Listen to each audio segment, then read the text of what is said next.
Hey guys, it's Maddie from Let's Eat Plants, and today I'm going to be showing you how I am taking all the produce from my last shop with me and turning it into our weekly meal prep. So I'm going to be batch cooking a few different kinds of squash, as well as some beans and grains, and of course all the veggies to go along with everything as well. Some of them, of course, we will turn into meals right away, and then some of them we will just keep as sides to combine throughout the week. So as I've mentioned in previous meal prep videos, I kind of have an order that I like to follow now when I do my meal preps. If I'm going to be roasting anything in the oven, I usually like to start that off first because it takes the longest. And then once I get that in the oven, I usually get a bean or grain into the Instant Pot because that will take a while as well. And then after those two are started, then I will wash and chop the veggies. So I've really been loving oven roasting lately because not only is it delicious, but it gives you more of a hands-off cooking method. And the Instant Pot is very hands-off as well. You can just add your beans and grains and let it cook pretty much by itself. So let's get those two things started first, and then we will wash and chop some veggies. First thing we need to do is to preheat the oven to 400 degrees. And while that's preheating, I decided to get the first grain ready, which is going to be camu. Camu is high in manganese, which promotes strong and healthy bones. It is, of course, also a high fiber food, and it is actually a good source of protein as well. I really like it because it makes a good alternative to brown rice. It's quite a chewy grain, but I do really like it in salads as well as power bowls. And it cooks in the Instant Pot on high pressure for 12 minutes.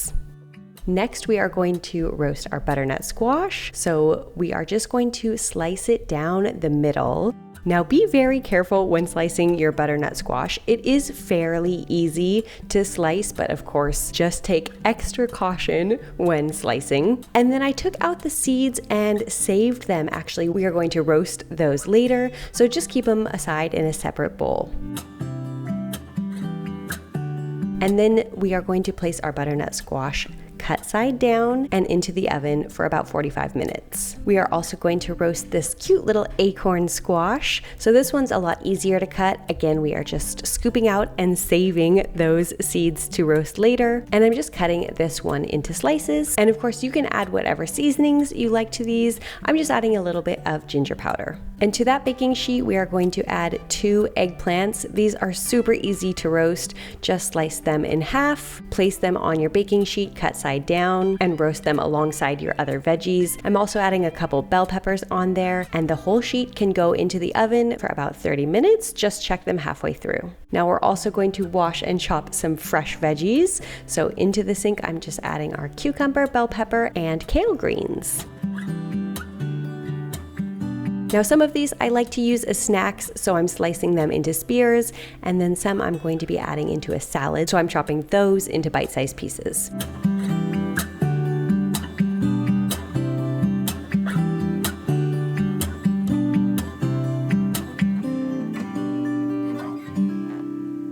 So we're just making up our snack box first, and then setting aside our salad veggies for later.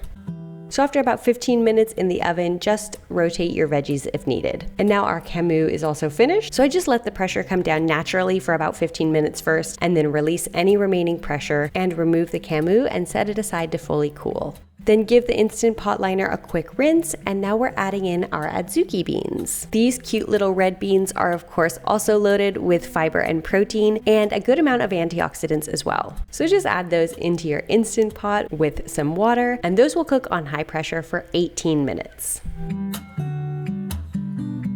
Now, if you're enjoying this video and you like meal prep videos, don't forget to hit the like button down below so it lets me know you like this kind of video, and it does really help out my channel. Thank you.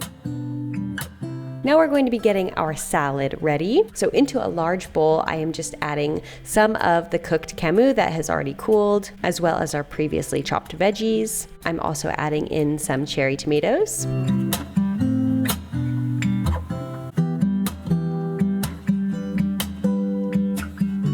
And the leftovers can just go into our snack veggie box. Into the salad, I'm also adding some red onion,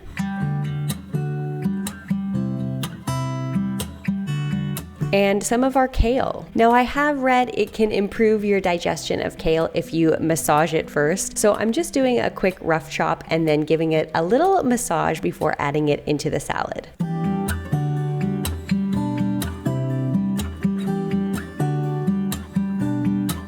And this will go straight into the fridge as is. We will dress it right before we serve it. Now our first tray of roasted veggies is ready, so we can go ahead and add some potatoes into the oven in their place. So I really love these baby potatoes because you can just roast them whole, or you could of course cut them in half if you prefer. Just give them a quick rinse.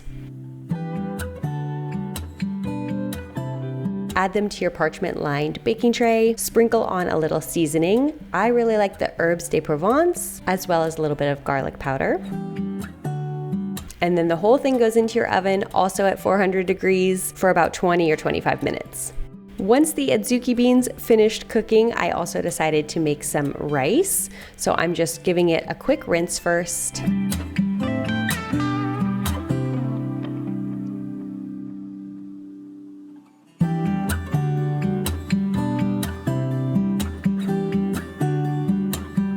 And then it goes into the Instant Pot on the rice setting, which is a 12-minute cook time. And now we're just getting the base of the butternut squash soup ready. So I'm just sauteing an onion with some ginger and garlic in a saucepan with just a little bit of broth instead of oil, and just let that simmer for a couple minutes. And that is going to be added into our butternut squash soup.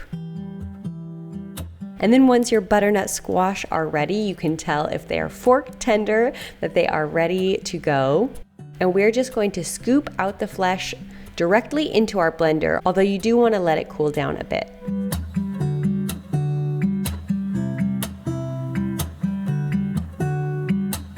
And then to that we are going to add some veggie broth, the sauteed onion, ginger, and garlic. Just a bit of coconut milk for creaminess. I actually don't use that much in the soup. And with the leftovers, I just like to freeze it into an ice cube tray, and that way it lasts quite a while, and you can just take out small portions to use as needed. I'm also adding a bit of paprika, onion powder, and garlic powder. And then just blend that soup together, and you have a beautiful, delicious butternut squash soup. And lastly, our rice was finally ready, so I'm just scooping that into a Tupperware. And now with our pumpkin seeds, you want to let these dry out. So actually I just let them dry overnight in the oven without the oven turned on, just let them fully dry out. And then the next day I actually added the seasoning and then baked those in the oven at 200 degrees for about 20 minutes. And they turned out so delicious, just perfectly brown and crispy, no oil needed. So here is everything we have prepped today. We have a ready-to-eat harvest grain salad, kale that's ready to go in the freezer, some fresh kale for soups, salads, and kale chips, veggies for snacking, roasted veggies for soups and power bowls, roasted potatoes and a bit more kale, adzuki beans for power bowls and congee, a ready-to-eat butternut squash soup, and rice for making sushi and congee. And actually, if you're curious about how I combine all of this stuff into meals on a weekly basis, you're gonna wanna watch the next video. I'm gonna show you guys how I do that. So also make sure you are subscribed if you haven't subscribed already, and hit the notification bell so you know when that video goes live. And with that, thank you guys so much for watching Let's Eat Plants, and I will see you guys next time.